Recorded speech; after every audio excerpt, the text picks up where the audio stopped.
Hey guys, welcome back to Tactical Expedition. Today I brought you this exciting cigar humidor from VALLUME. This is a glass cigar humidor jar with a hygrometer and humidifier. So let's check this out. And these are my cigars that I want to store in here.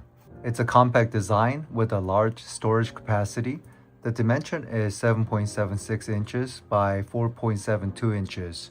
And the weight is 1.41 pounds. Airtight seal here. Look at this. It comes with a built-in hygrometer and humidifier with a cedar wood chips. It's a sealed wooden lid with a rubber gasket like that, and it holds about 15 to 20 cigars in here.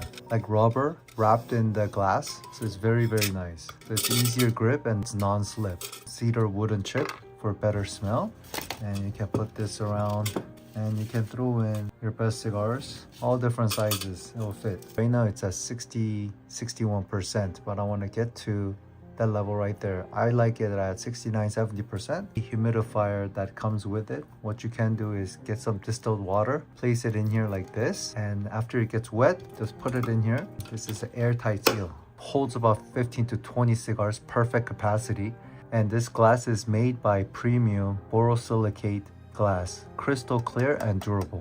Again, it provides a superior silicone protection for peace of mind for everyday use. So you can easily monitor the humidity and maintain ideal humidity level. And this is an elegant way to store cigars. This cigar humidor combines glass-like transparency, reliable humidity control, and it comes with a cedar chip. It smells real nice in here. So check this product out from VALLUME. Thank you for viewing my video and see you on the next one.